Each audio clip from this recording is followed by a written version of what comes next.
ఈరోజు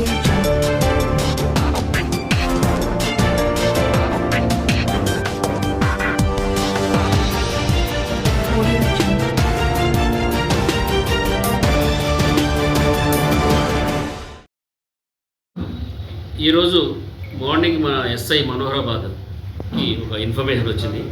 ఒక వ్యక్తి వాళ్ళ ఏరియాలో గంజాయి తీసుకొచ్చి కొంతమందికి సప్లై చేస్తున్నట్టుగా ఇన్ఫర్మేషన్ వచ్చి ఆ ఇన్ఫర్మేషన్ మీద మా అధికారులందరికీ తెలియజేసి దీని ఎన్డీపీఎస్ యాక్ట్ సిస్టమ్ ప్రకారము పంచ్ విట్నెస్ని తర్వాత తీసుకొని పోయి ఈ అటు వ్యక్తిని చెక్ చేయగా వీళ్ళ పోలీసు వాళ్ళని చూసి ఈయన ఒక ప్లాస్టిక్ కవర్ దాచిపెట్టిండు. ఇమ్మీడియట్గా పోలీసు పట్టుకొని అతన్ని ఇంటరాక్షన్ చేస్తే తన పేరు రంజన్ కుమార్. ఈయన ఐటీసీ కంపెనీలో డ్రైవర్గా పనిచేస్తాడు. బీహార్ స్టేట్ ఇక్కడ ఉండి వేరే వాళ్ళ ద్వారా గంజాయి తెప్పించుకొని ఈయనకు దానికి తాగుడు అలవాటు ఉంది. ప్లస్ ఈయన కూడా కొంతమందికి దీన్ని ఇస్తాడని ఇన్ఫర్మేషను పట్టుకొని ఈయన ఇంటరాక్షన్ చేస్తే ఈయనకి వేరే ఒక వ్యక్తి శ్రీధర్ సాహు అనే వ్యక్తి ఈయనకి గంజాయి సప్లై చేస్తాడని తెలిసింది. ఈయన ఇన్ఫర్మేషన్ మీద మా ఎస్ఐ మళ్ళీ వేరే ఇంటరాక్షన్ చేసి మళ్ళీ సేమ్ విట్నెస్ తీసుకొని మళ్ళీ పోయి చెక్ చేస్తే ముప్పిరెడ్డిపల్లి గ్రామ శివారులో ఒక ఇంట్లో ఉన్నట్టు చెక్ చేస్తే దాంట్లో శ్రీధర్ అనే వ్యక్తి దొరికిండు.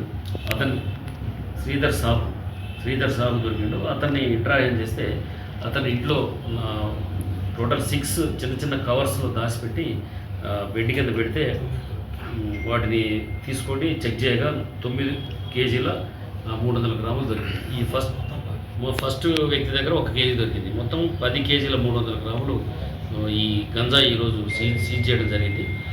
అయితే వీళ్ళు ఏంటంటే ఇప్పుడు ఈ మన ఏరియాలో ఎక్కువగా కంపెనీస్ ఉన్నాయి. తర్వాత కొంతమంది యూత్ పిల్లలకి అట్రాక్ట్ చేసి ఈ ఎవరైతే ఈయన శ్రీధర్ సాహు అని ఉండో ఈయన ఒరిస్సా నుంచి తీసుకొచ్చింది. ఒరిస్సా నుంచి ఎక్కడి నుంచి తీసుకొచ్చింది కూడా కన్ఫెషన్లో వచ్చింది. అదంతా కూడా మేము డీటెయిల్గా కేసులో రాయడం జరిగింది. వీళ్ళు టోటల్గా 10 కేజీల 300 గ్రాములు ఇప్పుడు వీళ్ళిద్దరి దగ్గర ఈరోజు మార్నింగ్ సీజ్ చేయడం జరిగింది. వీళ్ళని ప్రాపర్ ఇంటరాక్షన్ చేసి వీళ్ళు ఎవరెవరికి అమ్ముతారు, ఇంకా ఎవరెవరికి ఈ గంజాయి తాగే అలవాటు ఉంది, అవన్నీ కూడా మేము ఈ ఇన్వెస్టిగేషన్లో తర్వాత ఇంటరాగేషన్ బయటకు తీసి వీళ్ళ మీద ప్రాపర్గా కేసు బుక్ చేసి కోర్టు ప్రొడ్యూస్ చేయడం జరుగుతుంది. వాల్యూ ఎంత ఉంటుంది సార్ అది బహిరంగ మార్కెట్లో? ఇది కేజీ 2 lakhs వేస్తుంది అంతే సార్. 30,000 టోటల్. అయితే ఇప్పుడు వీళ్ళకి వచ్చేది ఇది టోటల్గా 3 కేజీలు, ఇది 10 కేజీలు 3 లక్షల రూపాయలు. కానీ వీళ్ళు కిందకు వచ్చేప్పటికీ వాడు 5 గ్రాములు 500 రూపాయల లెక్క అమ్ముతారు కాబట్టి 10 లక్షల వాల్యూ ఉంటుంది. వీళ్ళకి మాత్రం హోల్సేల్గా వీళ్ళు తెచ్చేది మాత్రం 3 lakhs వాల్యూ ఉంటుంది. సార్ ప్రజలకు ఏం సందేశం ఇస్తారు సార్? ఇప్పుడు మనందరం కూడా చాలామంది, నేను మీ ద్వారా ప్రెస్ మిత్రుల ద్వారా తర్వాత ఎలక్ట్రానిక్ అండ్ ప్రింట్ మీడియా ద్వారా తెలియజేసింది ఏంటంటే చాలామంది యూత్ మనం అనుకుంటాం ఎప్పుడు గంజాయి తాగుతారని అందరు చెప్తూనే ఉంటారు ఉత్తగా. కానీ వాళ్ళ ఇంట్లో వాళ్ళ తల్లిదండ్రులకు తెలుసు ఎవరు తాగే విషయం అనేది, ఆ బస్తీలో తెలుసు ఎవరు సప్లై చేశారు. కానీ ఎవ్వరు కూడా ముందుకు వచ్చి చెప్పరు, దాచిపెట్టుకుంటారు. దాచిపెట్టుకొని బాగా ముదిరిపోయిన తర్వాత మళ్ళీ మేమే పట్టుకోవాలి పోలీసు వాళ్ళు. కనీసం మాకు ఎవరైనా ఇన్ఫర్మేషన్ చెప్తే మేము ఎవ్వరం కూడా వాళ్ళ పేరు బయటికి చెప్పాము.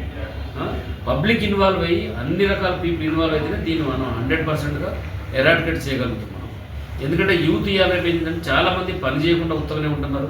కాలేజీ అయిపోయిన తర్వాత వచ్చి ఇంట్లో ఉంటున్నారు, తర్వాత ఏం పని చేయట్లేదు. దీనికి ఎవడో ఒకడు ఈ మన ఒకడు అలవాటు అయితే వాళ్ళ ఫ్రెండ్స్ అందరికి అలవాటు చేయడం అనేది జరుగుతుంది. అందరూ కూడా ఇన్వాల్వ్ కావాలా, అందరూ కూడా దీని మీద అవేర్నెస్ కావాలా. ఏదైనా చిన్న ఇన్ఫర్మేషన్ ఉన్నా మాకు చెప్పండి, మేము ఎవరి పేరు బయటికి చెప్పము. ఎందుకంటే మీరు చెప్పడం వల్ల ద్రోహం చేసినట్టు కాదు, ఆ సమాజానికి మీరు న్యాయం చేసినట్టుగా మీకు కూడా బాధ్యత ఉంది. డెఫినెట్గా ఇది గంజాయి లేని సమాజం. ఇప్పుడు మీరు చూస్తున్నారు మన గవర్నమెంట్ కూడా దీని మీద చాలా ప్రత్యేకమైన శ్రద్ధ ఉంది. దీనికి సపరేట్గా ఒక టీసీ న్యాబ్ అని పెట్టి కొన్ని బడ్జెట్ తయారీ ఇచ్చి ప్రతి జిల్లాకు ఒక ఫోర్స్ పెట్టి మనం చేస్తున్నారు. ఇది ఎంత గవర్నమెంట్ ఇన్వాల్వ్ అయినప్పుడు పబ్లిక్ కూడా ఇన్వాల్వ్ కావాలా, అందరు పీపుల్ ఇన్వాల్వ్ అయ్యి దీన్ని లేకుండా చేయాలనేది దాంట్లో మన గట్టి సంకల్పంతో పనిచేస్తే డెఫినెట్గా మేమైతే ఎప్పుడు 24 గంటలు ఎక్కడ ఏది చిన్న ఇన్ఫర్మేషన్ వచ్చినా కూడా చెక్ చేసి పట్టుకోవడానికి రెడీ ఉంటాము.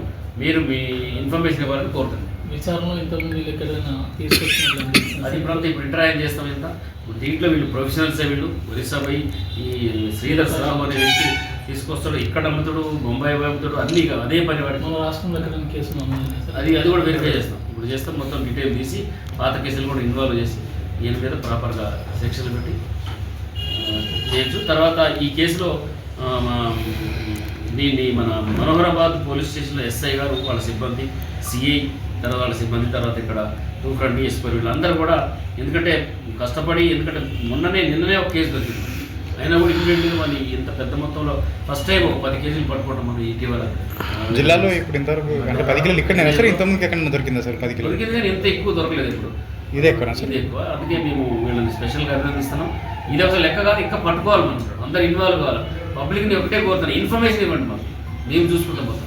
ఎందుకంటే ఇంతమంది, ఇంత పెద్ద ప్రతి ఊర్లో ప్రతి ఏళ్ళలో ప్రతి ఒక్కరు మాకు ఇన్ఫర్మేషన్ లేని వర్క్ చేయలేము. మేము మా లెవెల్లో మేము చేస్తాం కానీ మీరు కూడా మాకు తోడ్పాటు చేయాలని కోరుతున్నాం. మరిన్ని న్యూస్ కోసం సోషల్ మీడియాని సబ్స్క్రైబ్ చేసి సపోర్ట్ చేయగలరు please. Me Chandi Srinivas, journalist.